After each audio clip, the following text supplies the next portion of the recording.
And of course, being involved in various types of events and leading either the coaching of athletes or different event participants are those great coaches and those dedicated coaches. They sacrifice so much overtime, unsung heroes a lot of time. They have to deal with certain things, maybe in recent years dealing with parents a little bit more and having to deflect some of that. But they get through it, they put the time in there, and they do it out of blood and dedication to the athletes or the event participants involved. The sports and events are a big part, obviously, of what they're doing, and they're doing the right thing. They've been doing the right thing for many years, and I'll tell you, it's not easy, the hours you put in, and we definitely like to recognize them. We have 3 coach inductees today. That's the biggest group of any that we have here today, either athletes, fine arts, administrators, you name it. It is the coaches that we're really recognizing and having in the centerpiece with the 3 we're going to induct today. Obviously, being a coach isn't easy, but I have to say, and they have to say, it's always worth it. So we move now to induct our coaches for the 2013 Hall of Fame. And today, our first coaching inductee, who we induct posthumously,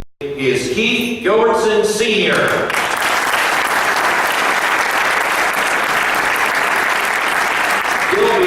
Gilby Sr. was a 4-sport letterman, a star, a great athlete at Snohomish High School. We've certainly heard some accolades about Snohomish. Snohomish is, now I think about 124 years old. Tremendous tradition there at Snohomish.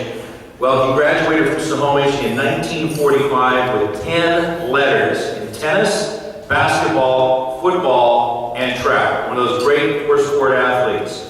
Gilby was captain of the first undefeated 9-0 Snohomish Panthers team in football in school history, and the first 2-time most inspirational player for the football teams. This guy was a leader on the field at a very young age, and he just kept going throughout his career. He, much to my liking, went to Washington State University and graduated from culinary Washington State University in 1950, and had a great time there at Washington State. Then went on to coach at his alma mater, Snohomish High School, for 61 years. 61 years for Keith Gilbertson Sr.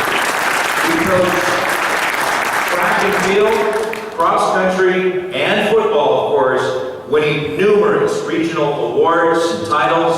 And as head coach of cross country, Gilby's Panthers team won the state championships in 1965 and 1960 as well. He was an assistant coach for the school's state basketball championship in 1970 and also an assistant football coach for the state championship teams in 1976 and 1978. Following retirement for him really wasn't retirement, Gilby continued on as an assistant coach at Snohomish High School, and I know for many years worked with Mark Albertine, who's the district athletic director for Snohomish High Schools. And when Mark was a basketball coach for the girls at Snohomish, it was always great to see Gilby on the sidelines, and that continued on through Ken Roberts. And just one of those great guys that you just always look forward to seeing him doing radio or PA, coming into the gym. There he was, a fixture.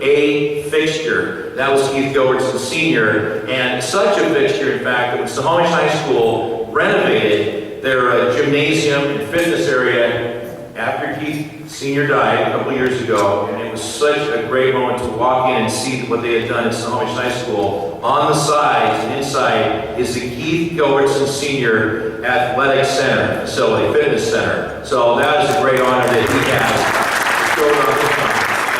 Right there for everybody to see. He did a fabulous job with the remodel there. Today marks Keith Gilbertson's 5th Hall of Fame induction. His dedication and influence will live on for lifetimes. Our first coaching inductee is Keith Gilbertson Sr. Keith passed away in 2011, and accepting an award on his behalf is a very familiar face and name who was a longtime coach for the University of Washington Huskies, the Seattle Seahawks, and throughout the NFL, Keith Gilbertson Jr., ladies and gentlemen.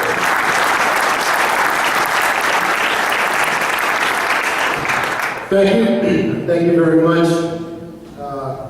Thanks to Mike and his WIAA staff. My dad would be so proud of being inducted into this hall and to be enshrined with all of the other greats from the state of Washington that have been enshrined in this unbelievable hall. You know, a lot goes into a coaching career, like my dad had. You have to be totally committed, and you have to be totally passionate about what you do. And he was.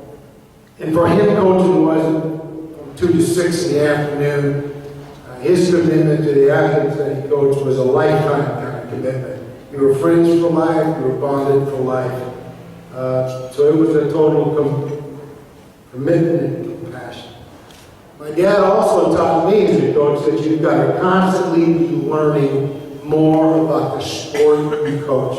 You have to attend clinics, you've got to ask questions, you've got to talk to people who have success. How are they doing it, and what are they doing that you can use to help your athletes have an edge and improve? The other thing my dad had some thick skin, because as those of you who are coaches out there know, you catch your share of hell from time to time. But it never bothered him. He just kept right on going. He got up the next day, kept right on working. And as you coaches who have had great success know, you got to have the right partner in life. And my dad certainly did. Our mother, she made it all possible. She gave him the go-ahead. He was gone all the time. He was gone every day. He coached every day. He coached in the fall. He coached in the winter. He coached in the spring. And then he coached every day all summer till it became fall again. And it wouldn't have been possible, you know, without my mom's commitment to him and to let him do what he loved. And the other thing that my dad was very passionate about was the people he coached with. He appreciated so much the guys that he got to coach with, spend all that time with. A lot of them are here today, table 13 from table 18. I just want you to know how much my dad appreciated all of you. You know, my dad coached his share of great athletes. A couple of them are already enshrined in this hall. But that really wasn't what it was all about. My dad was the guy who, if you were willing to work and you wanted to get better and you put some time in, he would be there for you 24 hours a day, 365. Okay? If you wanted to get better, it didn't matter if you were the greatest athlete in the country or whether you were just somebody that wanted to get better. My dad, he would work with you endlessly and tirelessly. He also loved to teach English. Okay? My dad loved the classroom. My dad was a consummate teacher. Unfortunately, my brothers and I, none of us were good enough to have an English. We were all in the remedial class. But that kind of sums up his career. He was a tireless worker. He loved the people he coached with. He was passionate about the sports he coached and the people that he coached in those games. It was a lifetime kind of commitment. So on behalf of the coaches and family and ex-athletes at table 13 and 18, I want to just say thank you very much on behalf of my entire family, my dad's coaching family and athletic family, and all the Snohomish High School community for inducting my father into this Hall of Fame. Thank you.